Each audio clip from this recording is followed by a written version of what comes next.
welcome back to the podcast. Today we have on a great guest and friend. I'm super pumped to have him on. Wayne Capacillo.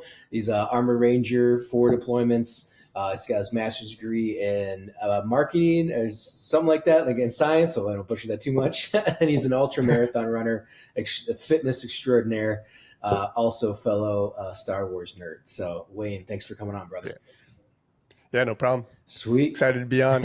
Yeah. Right before we turn this on, I love all my other guests. I love all my guests equally, but Wayne has a great setup. We have the same mics.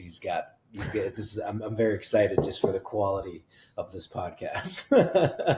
Yeah, I'm a tech nerd. So once you put me down a path, I'm like, oh man, I got to get all the little gear and stuff. And then I end up not even like using it most of the time. I know. And that's how I am too. Like when I kind of get in, and then my wife, she loves and hates it because so NAB, for all the tech nerds out there and camera nerds in filmmaking cinema, NAB is this week and it's in Vegas, and this year's a big year. You know, Blackmagic cameras announced new cameras. Sony's got new cameras.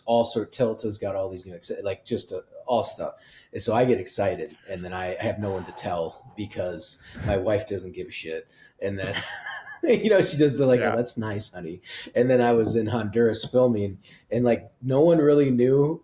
Like I couldn't tell anybody except for like Omar, and Omar kind of knows like what's going on. I was like, there's a new camera. And he's like, yeah, man, cameras are great. But dude, I'm with you. I totally stay away from like the new cameras and stuff because they're like too freaking expensive. And for what I do, it's like, you're just going to break it, especially how I am. I break everything. Mm-hmm.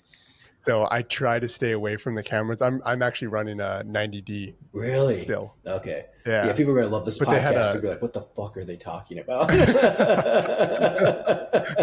like a 10-year-old camera. Yeah, I know, which is great. But if you know what you're doing, you make it look great, And that's something, like I said, I appreciate like when I talk to guys like you, it's like finding the solutions. It's like, that's where your skill comes into play. Is like, how to light, you know how to get it done.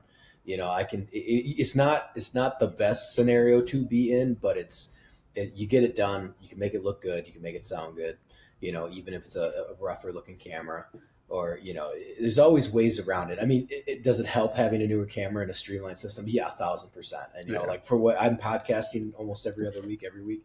Yeah, I'll spend the extra whatever to make sure like I have the knickknacks, set up in my basement to like click everything on and rock and roll. Well, so I don't know if it's like a thing from the military or maybe it's just how my brain works. It's just like I always get attracted to things with like a bunch of moving parts that I can like gather everything together and then put it into like one big mission. So it's like, podcasting or filming or ultra marathon. It's like all these little tiny things that you can like kind of clump together so then you can make something look good or get across that finish line or not get your head blown off or something like that. Exactly. So well, it's like, I think it's just one of those things. And I agree with you too, because I think taking all those little pieces and then becoming very good at them and it all comes together in the end. And I agree with you, especially with the military.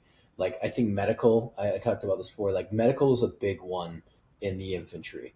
That's such a huge component. And when you learn that, you feel so much more confident. And even though you might not use it all the time, it's the fact that you are very, very proficient in it. It's also like weapon systems. Like, oh, I know how to do weapons. Like I was a scout sniper, so I knew ballistics and weapon systems. And then it's like, okay, I know how to use all these. I know how to use foreign weapons. I knew it was like AK-47s. I understand, and then you're like, then you get into like why it does that. And then the same with radios. Radios are the same thing. It's like, oh my God, radios are actually super cool. They're actually the lifeline. They're phenomenal. And they're the best. And no one wants to work with them. No one wants to. I didn't. Oh yeah. You're going to get the best jobs after the military if you do know radios also. Oh yeah, absolutely. Yeah. And so it's just knowing all those like small skills and then being able to like, as a whole come together and be like, yeah, this is awesome. And I think you can definitely apply that to just, outside the military. Definitely. I mean, like you said, we'll jump into it, but, like say with like ultra marathon running, I got a million questions for that. Cause that's something that a road that I kind of want to go down, not in the shape that I am right now, but like it fascinates. Come to the dark side. It fascinates me.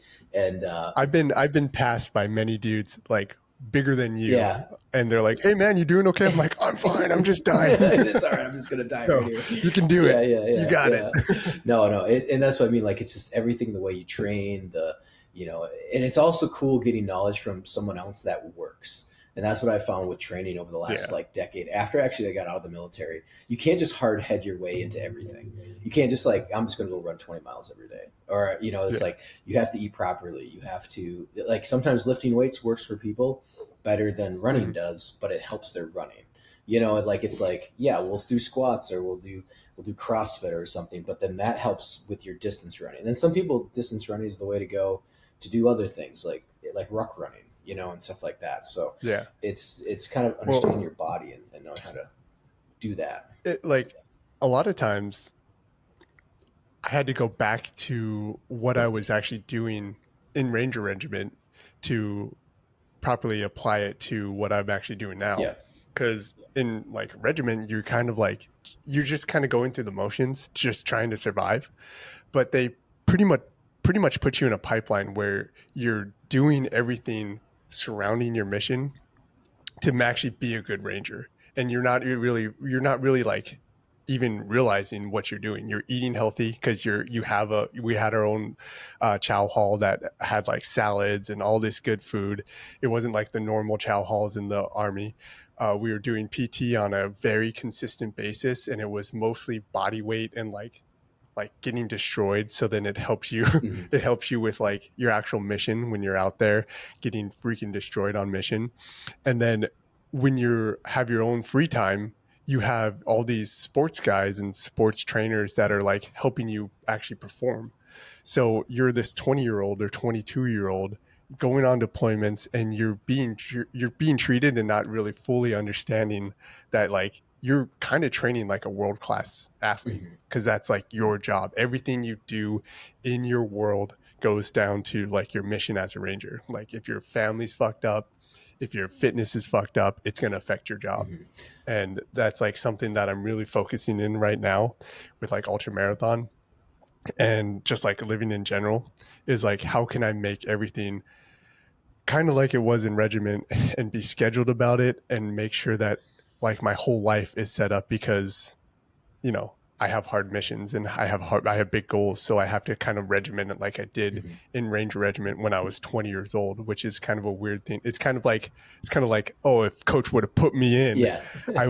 we would have went to state Yeah. kind of feelings. But it's like, no man, you're just kind of going back to your base, and it's like mission Yeah. focused. Before we keep going with the podcast, I want to drop this week's discount code for 9line Apparel. We're not just a brand, we're a lifestyle that celebrates the spirit of freedom, courage, and American values. Go check out our gear, including hoodies, glassware, flags, jackets, hats, patches, and much more. All material is ethically sourced, so every shirt you buy is free of slave labor. As a veteran-owned and operated company, we take pride in giving back to those who've served. Your purchase helps us contribute to charitable initiatives supporting veterans and first responders. This episode's discount code is ULTRA20 for 20% off 9line Apparel products. ULTRA20. Not 15, but 20%. Not 25, because that's a bit excessive. So get over to the store and get yourself 20% off your next purchase. While you're at it, like, listen, and subscribe to the 9line podcast for future discount codes and more conversations with amazing guests like today. Now back to the podcast. And I 100% agree with you on that. That one thing I learned in the Marines was like, I always had to seek out help to improve myself. Not because it wasn't because I wasn't working my ass off. It's because I just didn't know enough. And it's cool hearing Yeah. about and we had heard about it with the MARSOC guys, like MARSOC. I remember hearing about my buddies that went to MARSOC. It's about the Marine Corps. Marine Corps is like just hard head your way through everything and then whatever, but like the actual being able to plan things out and do it in a smart way. Like it's best to do it, when people are like, say, hey, work smarter, not harder. It's like, well, no, work smarter and then work way fucking harder. And it's going to, Yeah. those two That's connected awesome. is going to, and like, that's how I've always felt. And so I Mhm. remember just working super hard and I was like, I can't figure it. Like I always tell people, I'm a big cat. So pull-ups were my worst. I was always terrible. Always, even to this day, I'm terrible at them. But I Yeah. remember I dropped like 25 pounds in sniper platoon. In like a month, I was in great run. I was outrunning everybody. Like I was crushing it. I was running 6-minute miles, And it's Nice. just very much like, and then somebody out there like, your pull-ups still suck, and I'm like, I don't know what to tell you. Because a lot of their solution was, hey, go to the pull-up bar and do pull-ups. I was like, well, no, that's not working. I've been doing that constantly Yeah. and it's not working. So what do I have to do? And then finally there's another guy that was kind of built like me, and he goes, go to the gym. I'm going to take you to the gym. So we went to the gym for like 2 weeks, and my pull-ups, because it didn't take much for my body to adapt to that like strength almost. And it literally went from like, I went from like 5 pull-ups to like 14, because then it was like, and it was just enough time right before sniper school. And so I was like, holy shit, this is great. But then so then it was like, someone had to be like, yeah, go to the gym, because everyone thinks you go to the gym, you get big, you get heavy, therefore you can't Yeah. lift. It's like, well, for me, I need the muscle to move my body. I just can't be skinny, like skinny fat, or like skinny, like I have to be. Yeah. You have to have the muscle to move the muscle. So that was really cool. And then I kind of learned that through the years. And then I even got a personal trainer at one point, like that got me really honed in on ruck running, like on my like kettlebells for my push-ups, like all this other stuff. And I remember a good friend of mine who was in Marsoc, he was like, yeah, man, they have like nutritionists, they have sports trainers. And it's hilarious that you're Yeah. talking about that ranger, but it truly is though. If the military's pumping that much money into you, you need to have everything on point. You know what I mean? Like, yeah, you shouldn't be Yeah. serving crap. It should be tons of chicken and meat and protein at the chow with salads. Like, that should be a plenty. And you're right, most military chow halls aren't like that. But if you're in regiment or if you're in MARSOC, and you need to be able to proficiently train. You can't just keep hard heading it. You're going to break your body. And I think Oh yeah. that it's cool here in Ranger Regiment. The Army is typically better at this than the Marine Corps, because Marine Corps is so hard headed. But like, I've seen that with guys in like Marine Corps recon. And back in the day, is they were just busted. Everyone was busted. They're just like, Yeah. well, that's the name of the game. But then you get out, and I saw guys in like Rangers, Delta, mostly Special Forces. Special Forces, that really longevity, but the Delta operators for sure, dude, they're getting out and Yeah. they're just like, I'm limber as I've ever been, and you're like, wait a minute, Dude. didn't you just spend like 14 deployments, or didn't you just do all this stuff? Now, granted, mission sets are different, but even the Green Beret guys that are out on mission for 6 months, kind of like what more like infantry does, they're still in great shape. But it's like, they know when to push and when to pull, and they know when to Yeah. back off and when to go, move forward. So it's, and push yourself. So it's a calculated thing. Whereas the Marine Corps is just like, go hard all the time, and when you break your leg, let it heal. Like, don't even heal it up. Just keep running. Your Yeah. spine's gonna stay. Like guys with back issues, like, okay, just power through it. And then they're, Oh yeah. by the time they're 38, they're super busted.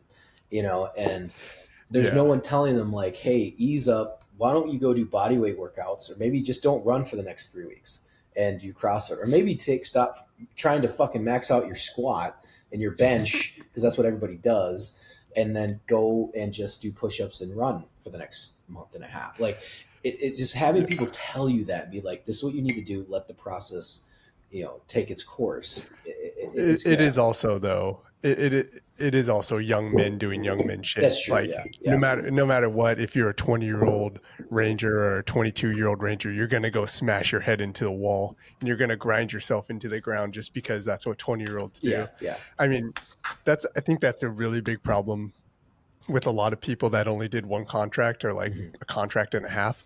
Is we know what's right, we just haven't had enough time to actually like solidify it. Yeah. So we don't come out like Jockos, and we don't come out like all these dudes that are popular in media where their habits are set in because they were like officers or Yeah. in Delta for like 20 Yeah. years. And then you get out as somebody that only did one contract or two contracts, and you know what's right, but then it's also like, well, I did my time, now it's time to fucking relax. Yeah. Oh yeah. Like I'm gonna have a beer every night. Yeah. Like I'm gonna enjoy my time. I'm gonna go to the corporate world. I'm gonna take over because all these corporate guys are a bunch of fucking pussies. Yeah. And it's like you get into the real world, and it's like, man, I have all these options. There are really good workers out there, even if they didn't even if they weren't in the military, and you're kind of like, man, like, was that even worth my time? Mm-hmm. And it's kind of up to us to take what we learned, take those motivations, take those small like things that we actually were able to collect in those 4 years or 6 years that you're actually in, and then keep building on it, because we didn't have that time to actually solidify it into us. And that's really what I'm focusing on now, is like trying to solidify who I'm going to be in my late 30s and in my 40s, because that's usually when people are starting to get out of the military and it's already like set in Yeah. place. And that's why those dudes can come out and be like CEOs or like senior project managers for like these government workers, or government companies and stuff, because those habits are actually like set in place. Yeah. So Mm-hmm. I think that's where we lose a lot of dudes in that 4 year in like that shorter service time, Mm-hmm. is like solidifying what Yeah. like what to fucking Yeah. do. Yeah. You got to keep doing Yeah. it, Yeah. man. Like you can't be getting wasted Yeah.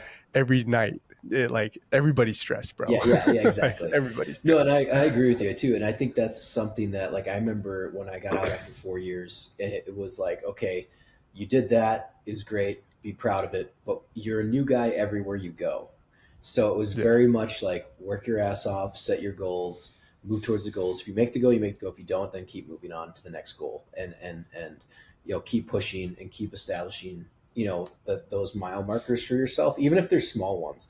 I think that's what a lot of guys get hung up on sometimes too. Like, say the 4 year guys, is that you do Yeah.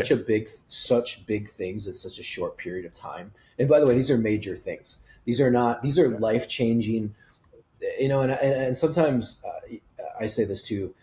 You never let it go. Like, we're war fighters. Yeah. We're warriors. And sometimes people are like, "Hey man, just let go." It's like, no, don't let it. It never leaves you. Like, it's just that weird thing. Like, you kind of like, you don't get over it, which is fine. But it's like, how do you deal with it?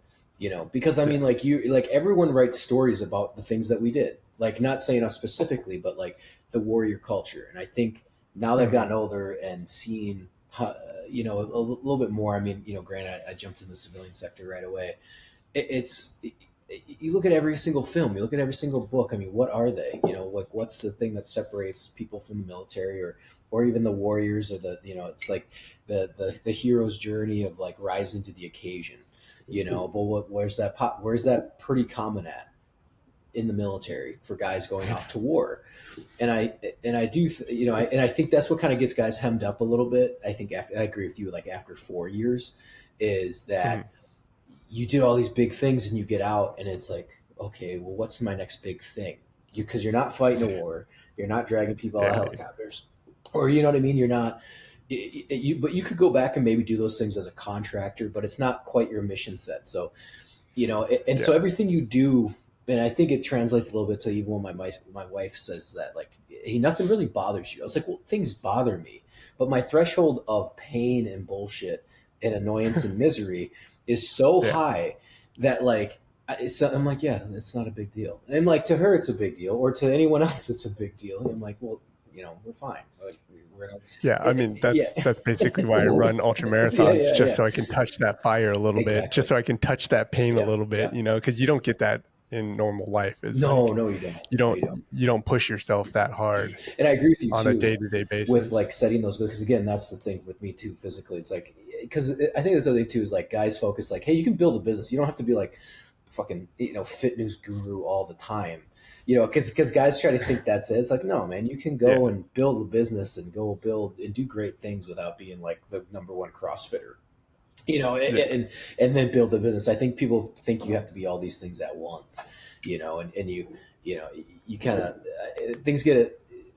And then if you look at people on social media, you don't want to compare yourself all the time to that, because it's like we've seen, me and you have seen behind the curtain of social media influencers Yeah, or man. companies, and it's not what it's portrayed. You know what I mean? Like, people are people. They're humans. But I think that is one of those things where I'm with you too, because I've noticed with a family with kids, I have Yeah. to regiment my day. Oh, I'm going back. I'm reverting back to the Marine Corps. I get up at 5:30 in the morning. Like, Yeah. I literally got out in 2000. I was like, I will never wake up before fucking 8 a.m. again. I will never, And I was doing some hard training, but I was never one to wake up at like 6. I did all my hard training like in the middle of the day, in the afternoon. And by the way, once you have a family, you get married, you have kids, you have other priorities. that going to the gym for 2 hours and posting on Instagram, that's not a thing anymore. Unless like your company is not happening.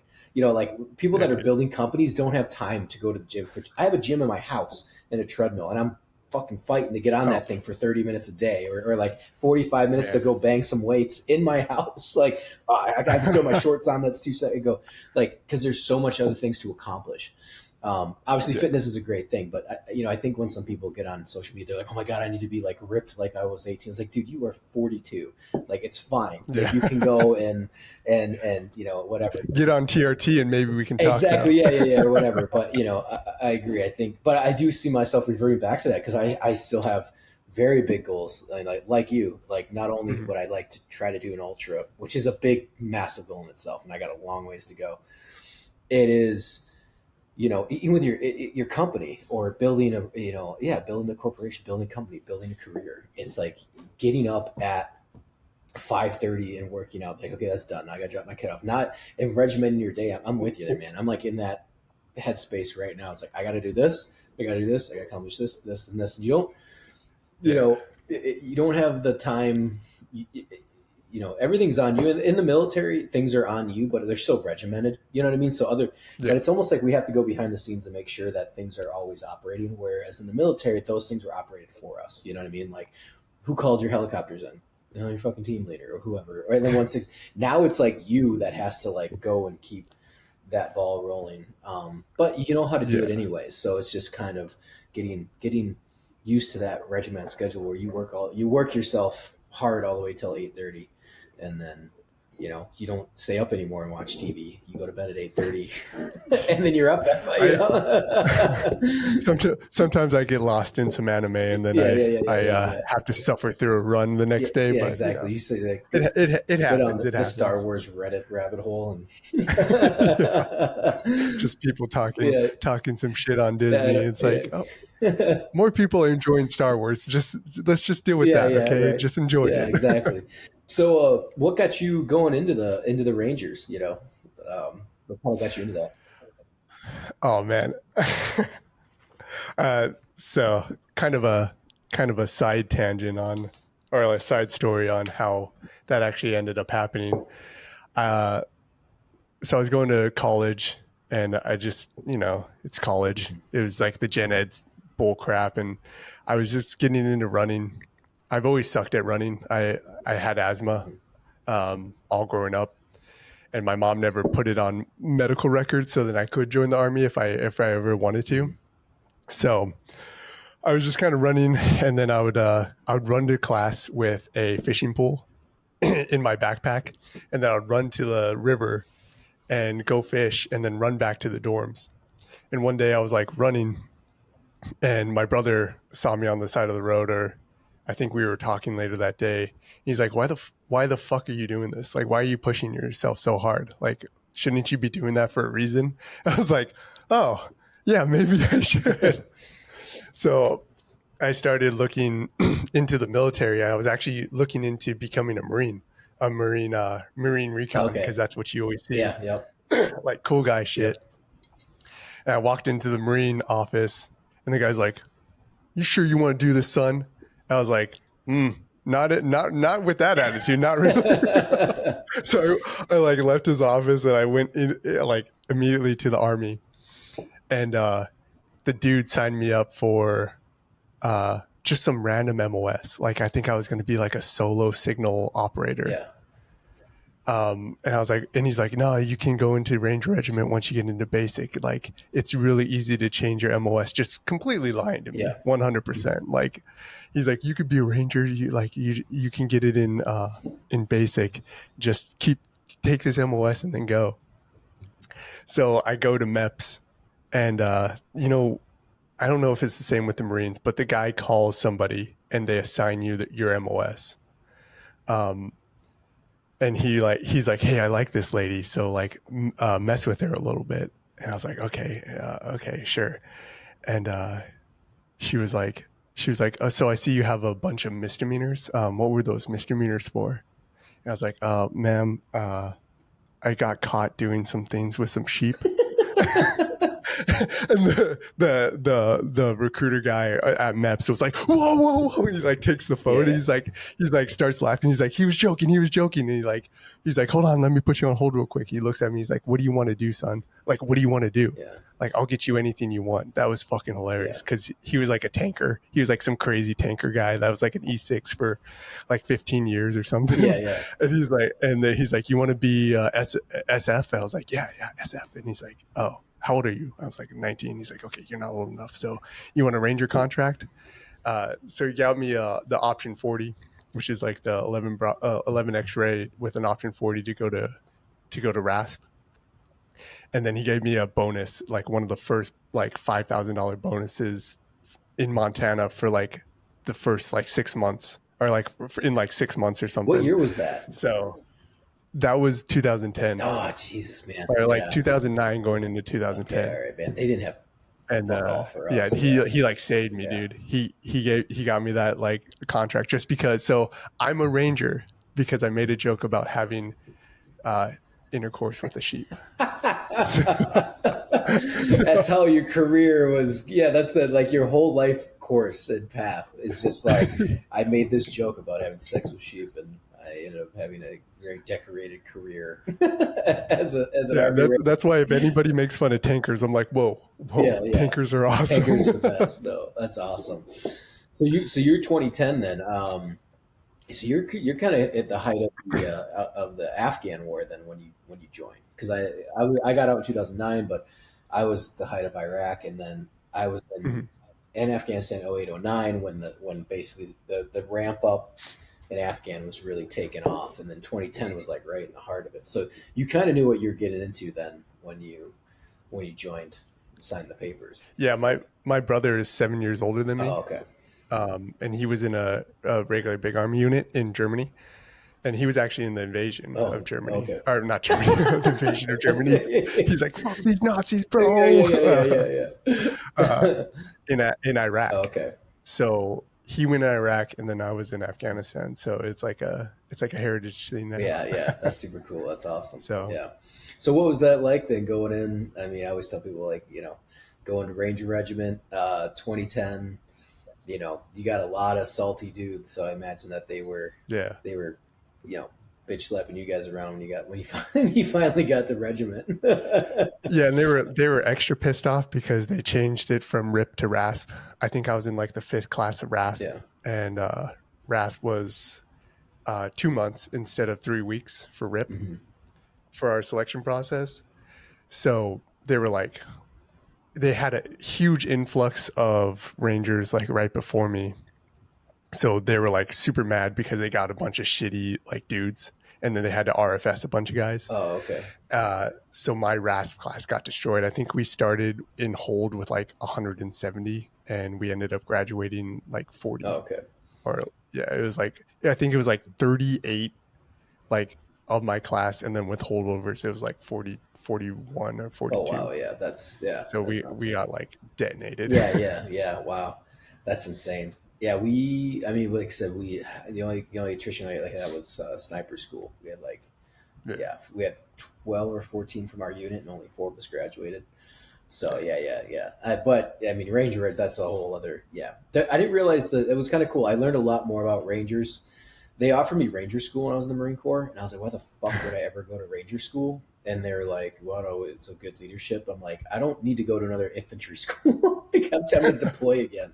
But I did learn a lot about Rangers in the years after. And it's actually it's pretty impressive. Like, I'm, impressed with the Ranger Regiment. And I've talked with a few guys that were there, and they're talking about how the GWAT really basically, or the Global War on Terrorism, just like amplified the Ranger Regiment. I imagine by the time you got there too, it was kind of, I don't want to say at its peak, but you guys were self-sustaining. You have your own intelligence units. You were doing your own hits. Like, your mission set kind of changed, or it got honed in. It was sharpened and obviously the GWAT kind of worked out all the kinks of like the 90s and all that kind of stuff. So, for sure. What was it like when you got there? Like, were they? Yeah, I mean, everybody was all piss and vinegar. I mean, I think we were starting to go down.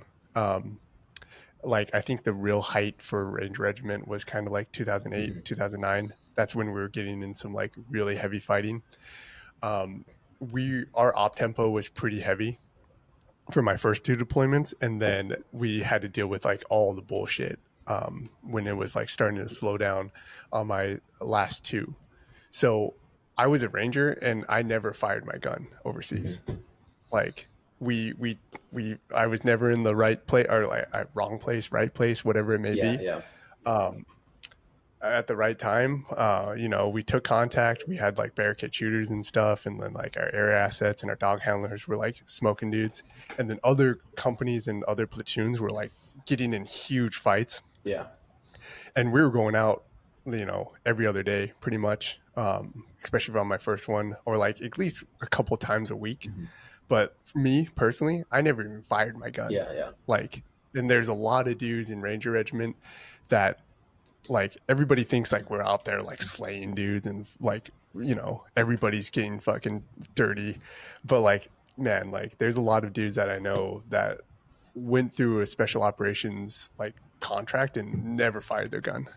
For the first two deployments, I was on the Gustav, Mm-hmm. one as like a just regular private, then I was a corporal, and then I was a fire team leader for my last two. So I was on the assault force, doing all the call out bullshit and everything, and like just never had to fire my gun Yeah, once. yeah. So it's like a weird position where it's like, you know, I'm with all these salty dudes, and the war is pretty active, but Yeah. not for me. Yeah, yeah, no, Not for me. well, that's the thing too. Is I always tell with guys, I tell people that like GWAT's just different. It's not like Vietnam. Like if guys that went to Vietnam Yeah. were like day one, my squad got fucking wiped out. Or like the Yeah. company's under siege for like 10 days. Like, and that I jumped out of the yeah, helicopter with a exactly. knife. Like it's like everyone. It was a much different war.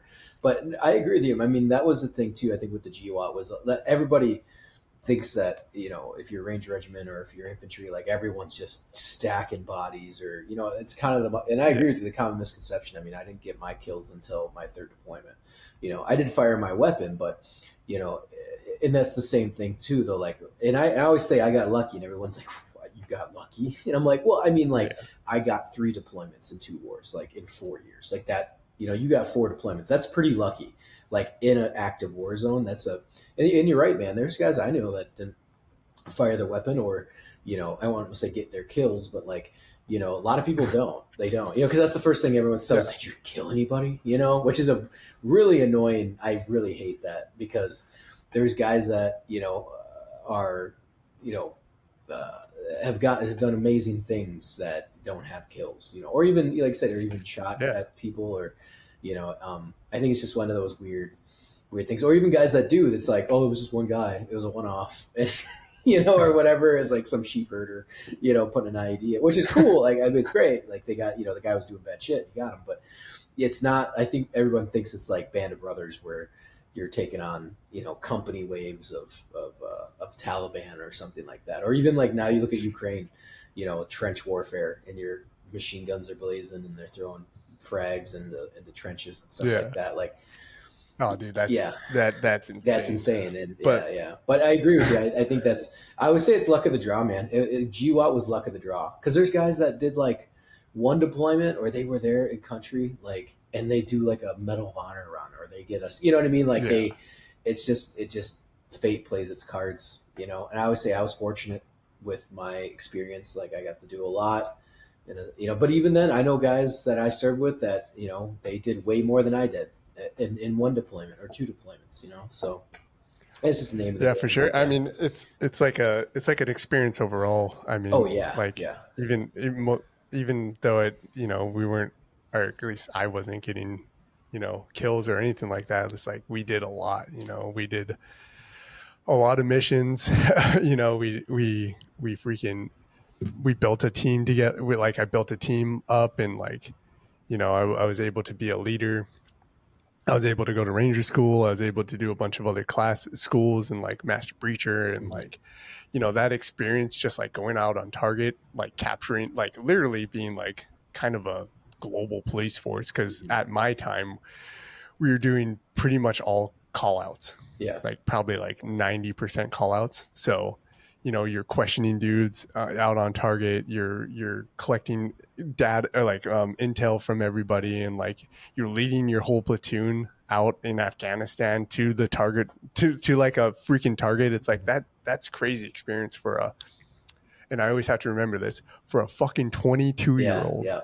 to be like leading a whole fucking strike force Yeah. in the middle of Afghanistan. It's like insane. There's just like a dog handler and like a platoon leader behind you. It's like, oh shit, dude. So like I've talked to a lot of dudes in my same situation that are kind of embarrassed about it. It's like, dude, like, what, you didn't kill anybody? That's kind of fucked up to say. Like, look at all the shit that we did. Look at the man that you became because you did it. Yeah. And like, you shouldn't be ashamed because you didn't kill anybody. Yeah. Like, you were part of killing a lot of people and taking a lot of bad people off the streets. And, you gathered a lot of information. Like, even if this war, however you see the war, or however you see whatever actually impacted that mission set, it's like you still did a lot. Oh yeah. And you should be proud of that. And I tell guys that all the time too, because I'll run into guys that were not infantry or not combat arms. It's like, dude, you did the work. It's like, and then by the way, I knew guys that are commo guys in the Marine Corps are like the most combat experienced guys on them. For some weird reason, comm platoons or commo guys are like, because they're the radio operators, so they like get attached but they're kind of like borrowed from H&S Company, and then they go to all the and then they're just like slinging lead, and they're in every, guys I know, they're like, I was in Fallujah, and then I was in Ramadi, and then they placed me, they're just like salty guys, and they're just like, I just run a radio, but they're absolutely like, stacked. But no, I agree. And I think that experience too, and I agree with you, that was what was so weird. And I think and I agree with you, and I think you need to take that experience of that leadership and everything that you learned, and then you apply it after you get out. But that was, dude, I agree. I mean, like, that was kind of like where I kind of like have a lot of pride in, is like leading absolute operations, or like spearheading them, and then be like, I ran a scout sniper school in Afghanistan. You put that together. I was 22, working with NATO ISAF. I was 20, and I was a sniper team leader, assistant team leader, radio operator. Like, you work yourself up the chain. And then now, it's so crazy. Like, you're 22 years old with 2 foreign wars, and then 3 I agree with you. But also too, you stack that experience up and you just keep going. So guys that are like, it's crazy to think about, because I remember going into boot camp and being like, oh, that 27-year-old, he's a grandpa. Like, what the fuck are you doing? And it is true, because I remember guys that were like, my team leader was like 25, and I'm like, oh my God, like, what'd you do with your life? But then you get out and you've got gray hair, bro. I know, right? Yeah. Now I'm like 30. You don't even drink with us. I know, I'm 37 now. I'm like, oh my God, but it's like, it's insane. It's kind of crazy to think about. But at the same time, though, that's it's a prime time to be molded into a leader. Like, you need that experience. 18-year-old, you're young, you're fit, you're in shape. You take on all these experiences, and then you stack on it. So it's crazy, but I agree with you. Like, in the same breath, it's like, of course you're a leader. Of course you walked away at 22 as a team leader, and as a, being able to learn all these awesome things and spearheading operations, because you're the ones doing it. Like, you're not a general. Like, you know what I mean? Like, it's like a general leads like the whole war, and then it's like 22-year-old leading operations. Like, we all know, like, we love lieutenants and like my officer friends, but it's like, come on, like, let's be honest with yourself. Like, it's the salty corporal who's only on a 4-year contract that now is spearheading all this, because he's the one that knows how to do it. And by the way, we're the ones that are trained to do it. The only ones. We're infantry. Yeah, I believe Ranger Regiment is like basically ran by E6s. Yeah. E6s with like freaking 8 deployments or 10 deployments, and it's like, dude, like, the E6 squad comes in, and like captains and XOs are like, and that's a really good thing about Ranger Regiment, is like, a lot of times the officers are leaning on the NCOs, like, roughly, like a lot. Well, you have just to, because they know, then they understand. I mean, it'd be nuts. I mean, that is a weird thing, and this is my side rant. I think the officer corps needs an overhaul. It needs an overhaul. Like this isn't 1775 where, guys are like, put your sign, or, make your mark, and it's just like an X. The kid can't fucking read. It's like, yeah, he's not going to be like part of the NCO Corps maneuvering on the British or whatever. You know what I mean? Like, or understanding supply logistics. The guy's like barely knows how to write and speak. But like that, I think that times are different, and like I agree with you. It's like E6, like Ranger Regiment. It's the same thing. Like the Marine Corps needs an overhaul on the aspect of retention of infantry, because infantry is the bread and butter. They truly, I mean, like we have the, I always debate. There's no debate, but everybody's like, hey, this unit or that. He's like, well, the Marine Corps infantry is the like hardest, the most violent, the most fighting force on the planet. It's the best infantry, but the retention is terrible.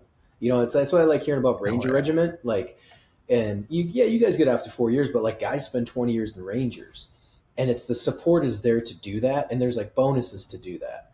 The Marine Corps infantry, they're just like, get the fuck out of here. Oh, you want to do another 4? Well, we better make you a recruiter or a drill instructor, because we really need to be a well-rounded Marine. Like, I wish the Marine Corps would move away, and not saying take everything from the Army, because they get a little too zealous sometimes in the wrong areas. It's like, we're going to be like the Army and fuck shit up, and it doesn't quite work for us.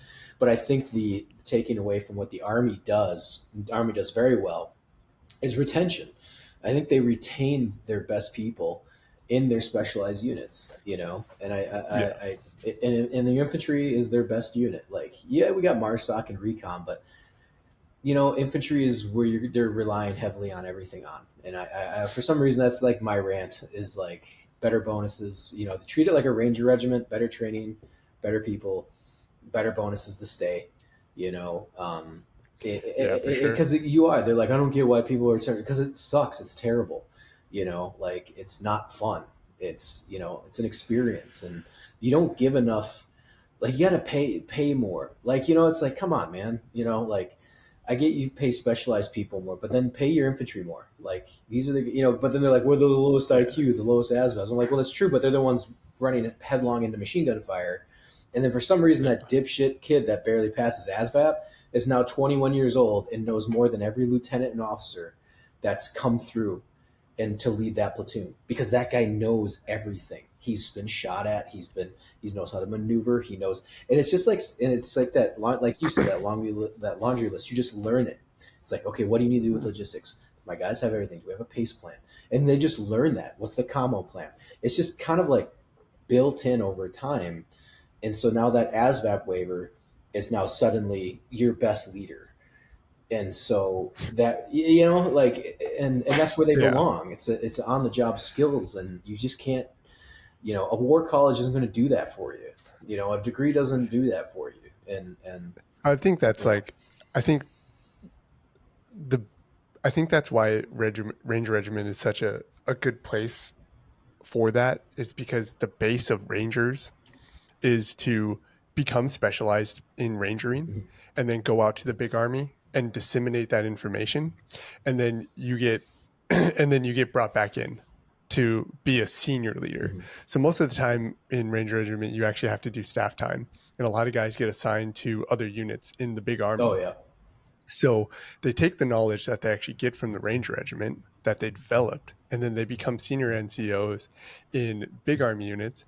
And then when we need like first sergeants and like higher end NCOs, they come back, and most of them do come back, and they're like craving to come back to that special operations. Yeah. So all of the Army actually benefits from that. And that's I mean, with your MARSOC dudes, like, we did a contract with the MARSOC guys, me and Luke. Mm-hmm. Yeah. we were how do you say it? Like, the role players. Yeah. We were pretending to be like a special operations Afghani unit, and we were partnering with the MARSOC dudes. So we were running missions with them, like, during their train up. Like, if you could have a funnel, where you're like specially training Marines, and then you get those guys and put them out wherever the heck they need to go to be specialized leaders, then everybody would look at that unit, and everybody would be able to touch those guys. Yeah. And like, it's relatable, and then everybody would want to be like, step that up. And like, have a reason to stay in, because they could become one of those, MARSOC dudes or another special operation units. But it seems like the Marines are just like axing all your guys' cool, Yeah. like coveted positions right now. And it's like, come on, guys. Like, Yeah, and that's the thing too. Is I was with Special Forces Dive School a few weeks back, and they were like, "Yeah, we got." Not only did the guys over like recon, and then they went MARSOC, and then they just got out and went Special Forces. Because even by the time they got to MARSOC, they were like, "This is still too much bullshit for me." And then they went to the Green yeah, Berets, and then they went, and a lot of Marines go Green Berets. Like a drastic yeah, amount of Green Berets are former Marines, and so like, but because it's like we want to keep fighting wars, we want to not do it on our own terms, but keep fighting wars, big boy roles, and be specialized, and keep staying the fight. And the only way to do that is like a lot of it was, especially for the GWAT, was special forces. I mean, that's if you really want to get into the nitty gritty, but and that's a great life for the Marine that comes from the Marine Corps infantry or recon. And I agree with you. I think Marine Corps always has that weird problem, and they barely got MARSOC off the ground. I mean, the fact that, and there's still horror stories that come out. They've gotten way better, from what I understand. yeah, But then again, though, we're going back into peacetime. So God knows, I feel bad for the guys that are in, because then it goes back to stupid Marine Corps bullshit. Luckily they're part of SOCOM, but that still might not save you from the stupid shit that the Marine Corps throws at you. And I agree. I think there's a point to, I remember one time we talked with a general. I can't remember who it was. We were in Afghanistan in '09, and they were forcing MARSOC operators to go become drill instructors or recruiters, and they had to advance their career. So, and then the Marine Corps, there was no way around that. Like there was guys in MARSOC that were just permanent E4 corporals. Or five, crazy. yeah, or sergeants or like lance, because they just, it was like they were like, well, I'm not leaving, because once you leave, it's like, why? Now I got to spend 4 years in the fleet, and I'll just stay a corporal, or I'll just keep missing Yeah, my cutting score. But these guys have like 5-6 deployments, and I remember I talked to the one of the Marine generals. I was like, so what do you feel like Marines doing that? Like, shouldn't they keep operating? And he's like, and he looks and he goes, it's great. What we could do, it'd be great if we could. I think it's great because all the knowledge that they get and all the operations, then they can go back to a Marine Corps platoon, and then they can serve as a squad leader. I'm like, oh yeah, that's what they want to do.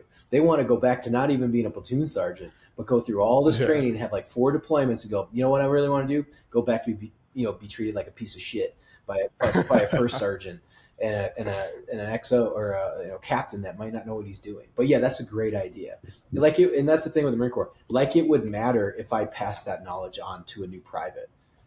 It doesn't yeah. matter. Like, it's like taking a Navy SEAL, going to Team 6 and be like, where you really need to be with that dipshit kid down in in the bottom of a submarine, because he really needs to know about Team 6. It's like, you miss that level, man. You need to keep your operators at that level. And then there's no. Why would you ever stay in to do that, knowing that one day you'll eventually have to go back to the line and become a staff sergeant? Like, that is a nightmare. And the Army's different. I can understand why the first like Rangers can go back to, like, I feel like the Army, it's like there's a little bit better structured.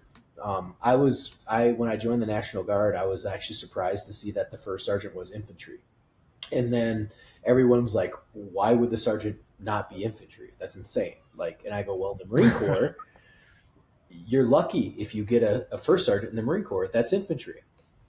And they, I heard everybody's infantry in the oh my Marine God, Corps. yeah, yeah. I don't know. I don't know what Yeah, you're every talking about. Marine's a rifleman, all that bullshit. Yeah, yeah, it's ridiculous. It's like, don't worry, they can do anything with nothing. It's like, well, it would be really nice if we had something. Like, we don't have to be hard all the time. It's okay to, like, wear plate carriers and have dual nods now. You don't have to, we don't have to, like, keep our little single tube, Dude. Oh PVS, my god. 14s or whatever.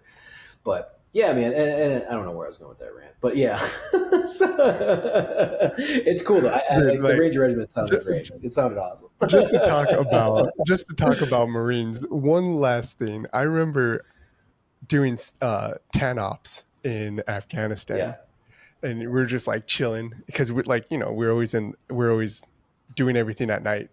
so we don't get a lot of sunlight. So Yeah. we'll usually sometimes wake up or stay up and just like do tan ops and like hang out in the sun, and like it's just as you think, you know, it's super Yeah. gay, uh, Yeah. super bro Yeah. gay. Yeah. You know, we make sure to keep on our silkies, but we're like chilling out, and there's these Marines fully kitted out, 240 on their fucking shoulders, just walking around, like doing patrols within the actual like patrol base or like the fob. Yeah.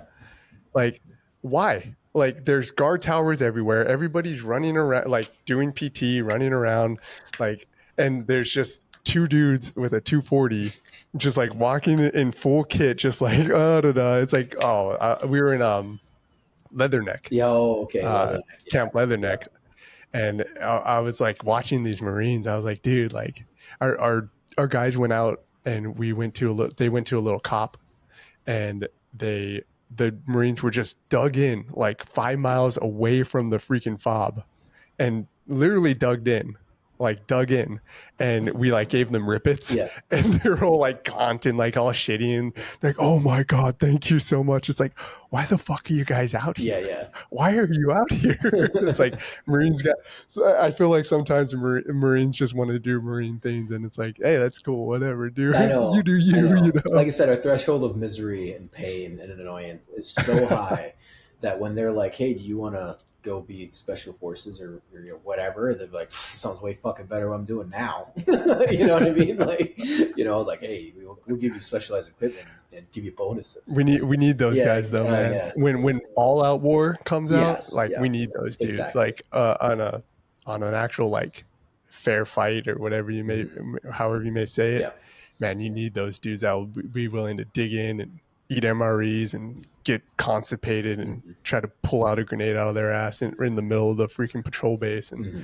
just go out and fight every day. Like, Yep. you need those Yeah. dudes. I don't want to do it. That's why I joined Yeah. Yeah. Ranger Regiment, you know. But you Yeah, know, well, I always say that too now with the fight, like in Ukraine. I think that's it's like it's really weird because you see like the U.S. military like ignoring it, and it's like, dude, this is you guys, dude, but everybody's yeah, ignoring it it's now. It got 2 months. yeah, That's all it yeah, got. and you're just like, you better pay attention. Like this is a real Yeah, like you think the Russians are bad, like, and I'm not saying we're going to war with China, but God forbid something like that happens. That's an actual dedicated enemy. You know, Russians are throwing prisoners at. I mean, they have Wagner and stuff, but yeah. like, would we handle them? Yes. Would it get very, very brutal? Yes. But going against China in the Pacific, I mean, dude, that's a dedicated enemy, and there's no air assets coming for you. You know, and you're gonna be on the other that side of artillery. You know, you're going. It's not going to be a fun time. And It's I agree with you. That's where then the infantry is like, you know, as much as I like love as much I love my Rangers and 160th and Delta boys, ain't none of that fucking coming. You know, it don't matter because those birds, like right now, the birds don't yeah. get in the sky. You don't get your fun little helo insertion and knock on the door and leave and be back by chow within 45 minutes. Like, That's why that's when those mechanized units come into play too. Like freaking all these like light armor vehicles yeah, just come out of the hill. exactly. All the tanks are going off. It's Hmm. like, bro, That's that's what war. That's what like a nasty war yeah, is. And it's like yeah. I've only had it. experience that once. We had a tank that was, dude, and you feel like a god. You are indestructible, and I've had that feeling for like a few minutes. We got into this big firefight, and a tank fucking. I'm like, and I remember seeing the Abrams. I'm like, there's a fucking tank here, you know, and like I'm running next to a tank, and it's like, this is it, man. This is what we signed up for, and I remember I ran around it, and the barrel started to move. And all I remember is like, don't ever get caught you know, next to a tank or whatever when it fires, it'll like melt you or whatever. And Yeah, the turret started swinging, and they knew I wasn't there, and I just kept sprinting my way around it. It's like, don't fire, don't fire, don't fire. Yeah, it's like, God damn it, I'm gonna die. They're gonna, you know, tank round's gonna go off, and I'm gonna get fried. You know, I'm gonna, you know, concussion's gonna be bleeding out all my orifices. But no, yeah, I've had it, like I said, that one little experience. I'm sure some of the guys like in the earlier battles where they, you know, use Bradley's, Fallujah, Ramadi, you know, you're next to a Brad and it's just like ripping and you're jumping into it. I mean, that's, dude, that kind of support Like I can't. It's just like Yeah. that gets your blood pumping. Even the Gustav, man, Oh like yeah, like support by we fire. had Yeah, ranges where we were like putting the whole platoon through like Gustav training, yeah, the 84 millimeter yeah, rocket, and we were just like aging like over and over again, like rocket or like Gustav after Gustav round after yeah, Gustav round, just like training all the privates on over it, and just the concussion of it is like the after the day of after aging 50 fucking Gustav rounds, you're like you like feel hungover. yeah, So yeah. like I couldn't imagine like just sitting next to a freaking Bradley just blowing shit Just up, like taking a grid square off the map. It's like, oh, dude, I know, like, right? Yeah. yeah, Well, we gotta keep out here. So we gotta jump into the subject. I want to get into the ultra before we take off here. So yeah, what kind of got you into that? What's your preparation for? So, because I've gone down the rabbit hole a little bit. So how do you? What's your training schedule like for your body, and like what's your nutrition schedule when you are competing? yeah, yeah. I mean, so it's changed throughout the years, just because you're kind of going through the first couple of years. You're just kind of figuring it out, and you're trying to build your base up because it's a very specific fitness. Um, and a lot of it has to do with mentality and like trying to figure out the smaller things like nutrition during the run and like recovery and how to properly train up for it, just because ultra marathon is kind of a newer sport, or it's very niche, so there's not a lot of like books or information that you can draw from. Like if you're trying to run a marathon, you could basically, if you want to run a marathon, you could get a program for like a 2-year program or Mm-hmm. an 18-week program or a 12-week program. Ultra marathon kind of has that, but then it's really dependent on who you are and how you digest food and how you actually deal with those longer miles, and then a lot of it's mental.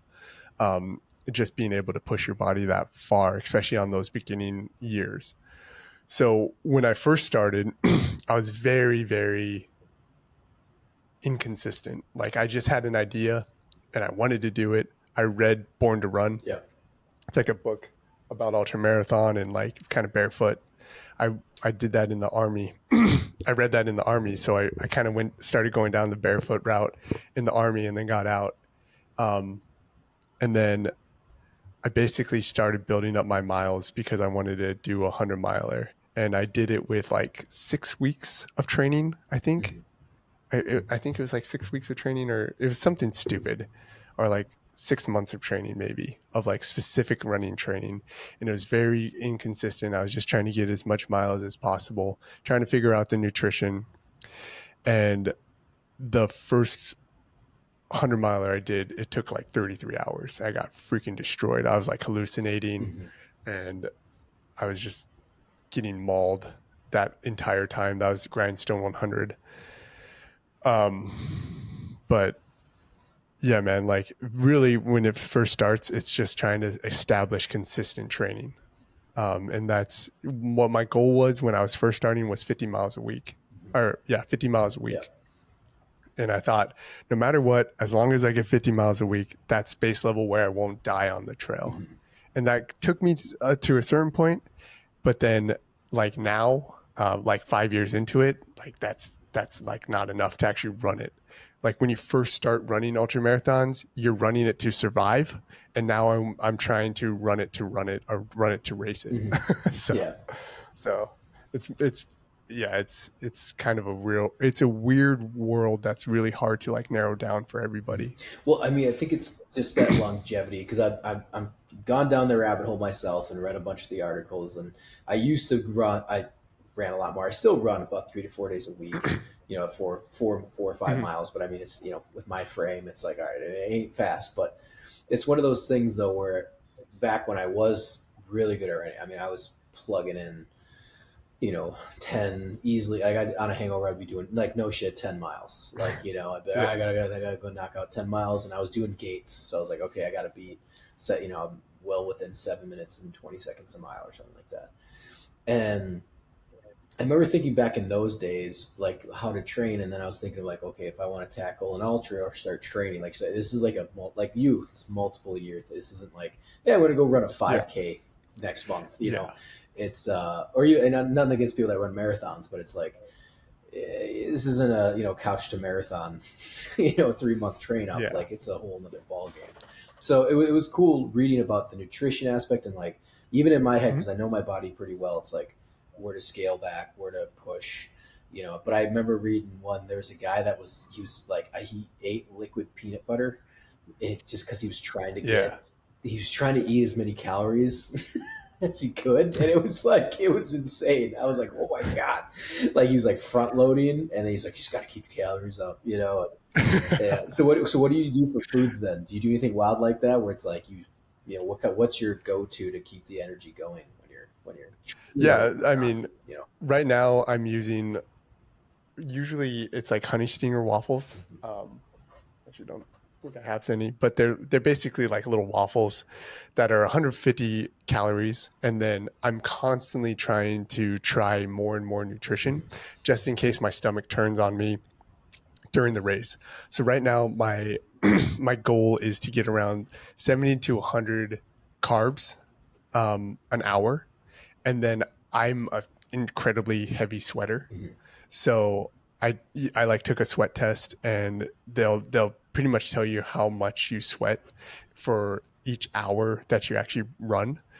And I take in about a liter to a liter and a half of liquid every hour, with about 1,000 to 1,500 milligrams of sodium or electrolytes every hour for like 100 milers and 100 Ks. It kind of shifts as you go lower into it, but my base fuel while I'm running is about a liter to a liter and a half of liquid, and then I'll use tailwind, so that's 200 calories or 100 calories, and then I'll plus that up with hard food, which was honey stingers, which is 150 calories. Or I'll use like these little gummies that are like 100 calories, or gels. So basically what I'm trying to do is constantly introduce my body during my training to make sure that if my stomach turns or they don't have the nutrition or I can't get to my drop bag, I can actually run on it. Mhm. Um, on my third third or fourth 100 miler, my stomach turned on like mile 60, and I couldn't take in any more gels or gummies. And I ran the rest of that race on potato chips, Really? like just regular salt potato chips, or like regular, like I think they were like Cape Cod potato chips. But I knew I could run on them because I practiced that. Yeah. I knew that it wouldn't make me like shit myself or like throw up all over the trail or Mhm. anything like that. So what you really want to do is like figure out how many carbs you can actually handle without getting GI distress or like throwing up or shitting all over the place, Mhm. and then figure out how heavy of a sweater you are to replace it with water. Mhm. So take a sweat test, and then just uh, try to like adapt to different foods that you're going to be taking on course, and then try to figure out if you're a salty sweater and an unsalty sweater. Yeah. Basically, when I get done with running, I'm like all white, Oh yeah. like all right Yep. here, Yep. because all the salt, because I'm like a sweaty, salty sweater. Mhm. Um, and then and then for like 100 milers, I'll typically eat to make sure that my stomach's like full, because your body is kind of on a system for a certain amount of hours. It's like, oh, I want a meal. Yeah. So Yeah. so you kind of have, not all ultra marathoners do it, but I'll typically will eat like a cup of noodles, Mhm. or I'll make these little sushi rolls because I'm Filipino as fuck. So like I eat rice basically like 2 or 3 times a day, and I'll make these like little sushi rolls with like steamed rice, basically just steamed rice, and seaweed, and I'll just shove those in my mouth. I'll try to get like 500 calories, maybe like once or twice during the run, Mhm. just to make sure that my stomach doesn't feel like it's empty. Yeah. And then that's extra calories also. Okay. So then, and that's throughout. And then, do you have like something like a water? Do you have like use the water bottles or do you use like a Camelback to keep hydrated through this Yeah. whole thing? So that kind of changes throughout for what run you're actually doing and Yeah. what mandatory gear you need.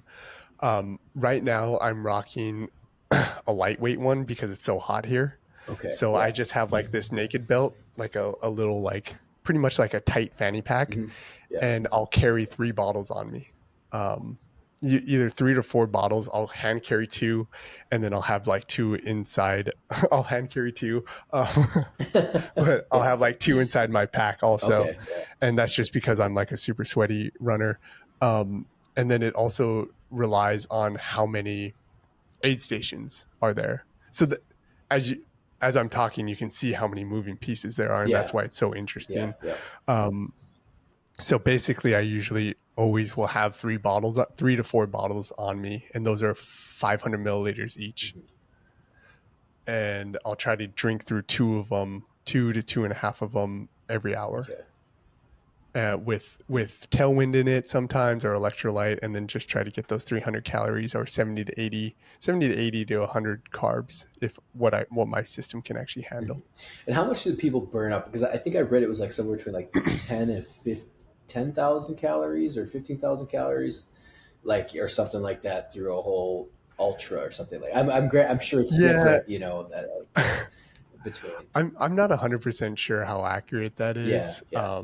But usually it says like 10 to 15 thousand calories for like an ultra marathon. It's really like your muscles get broken down. We're having a storm here, so my internet cut out. Oh, Sorry. So for the audience shoot. listening, we completely got cut out, and now we're back at it.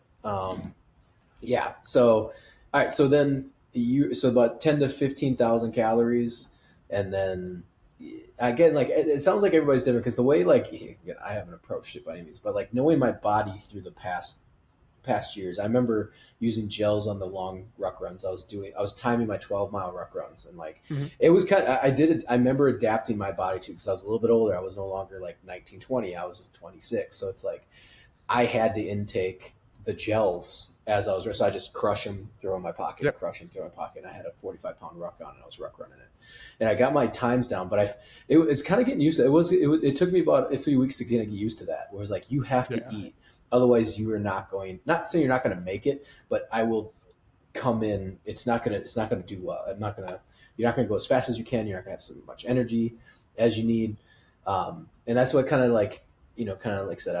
I've only started reading about it. Well, I've had the ultra on my mind for about 2-3 years, but yeah, it's like to kind of finally be like, okay, I should probably start working towards this because it's And gonna, I mean, it that takes was a like lot. that was the biggest shift ever. Because like Yeah, we never had gels. We never did anything in Ranger Regiment. I mean, yeah. even when which was that was probably just like a dumb young guy thing, Oh, because we'd be 100%. like Yeah, out on mission, and we were like had 1 bottle of water and then a rip it. And it's like, yeah, man, I feel like shit. We just got done. We're like getting ready to exfil. It's like, why do I feel like shit? Let me crush this rip it. It's yeah, like, yeah, yeah, it's because you need freaking calories and you're yep, sweating all over the place. yeah. And like I completely forgot about that. And when I started my training, I mean, that was like the biggest turning point, is when I actually figured out how much I was actually sweating, Hmm. and how much I could actually intake for calories Yeah, every hour. And it, yeah. it was like day and night. Like I went from like dying at 12 miles to being able to like run like 20 miles like pretty easily, until my muscles started getting tired. Hmm. So like that nutrition portion of it, it's like it's a huge portion. Yeah. Like you should definitely narrow that down. Yeah, and and that was the thing, dude. I was a wrestler in high school, and we wrestled, and it wasn't. I'm pretty sure our coach told us this as well, but he was like, "We wrestle as hard." It was a weakness to go get water, to like go Yeah. to the water fountain, Yeah. dude. We didn't do it, and I trained like that all the way through the Marine Corps. So I had trained my body to basically go balls to the wall Yeah. without water. I mean, granted, when we patrol in Iraq, like we did water and stuff like that, but like my body was used to, it was like used to the worst. So then when I did operate, like you are intaking water and food and stuff like that. But like if something would happen, I would be able to operate without water for a significant amount of time. Like it was insane. I remember that just pushing myself and be like, all right, we got to work. Oh no, go get water. That's a weakness, So, Oh, but yeah. But I agree with you though. It's like timing that out. And then I actually was ruck running later on. I didn't start doing gels till I was in my 20s. So it was like, oh man, I need to know my time, know my distances, know when to, you know, hit the gel, running without headphones, that kind of stuff. Just and that's why I think that's why the ultras I think seem a little bit more appealing to me. Is just Yeah.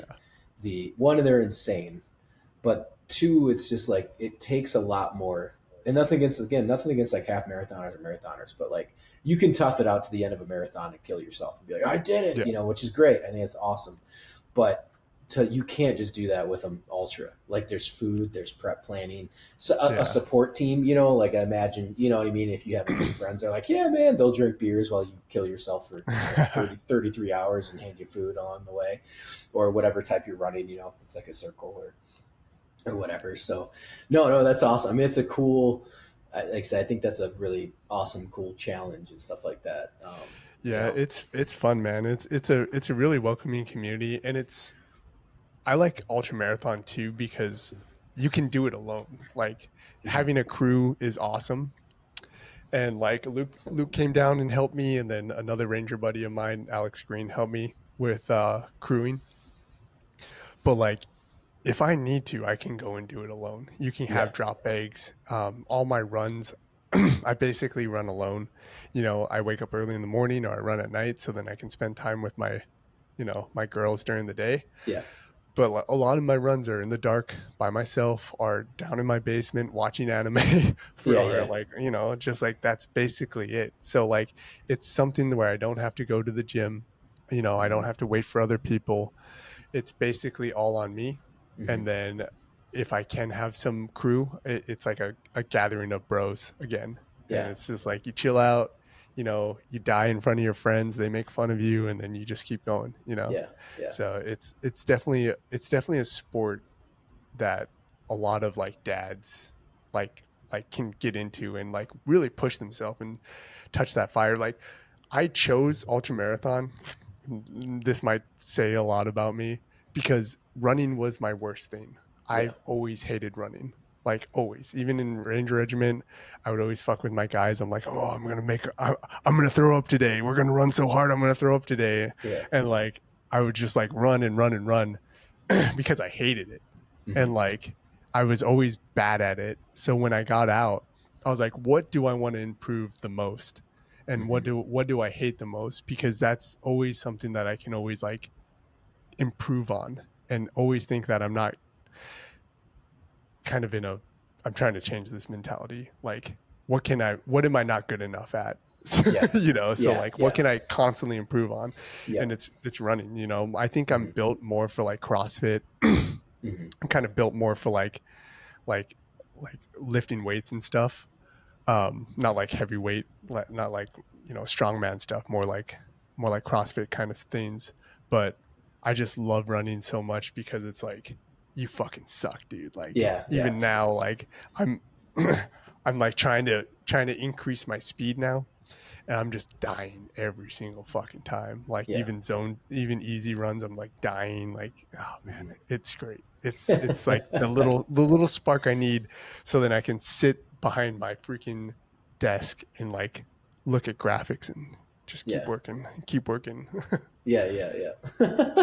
Awesome, bro. Well, I think this is where we'll have to cut it here. But dude, this was awesome. I'm so pumped to have you on. That I got to talk with you.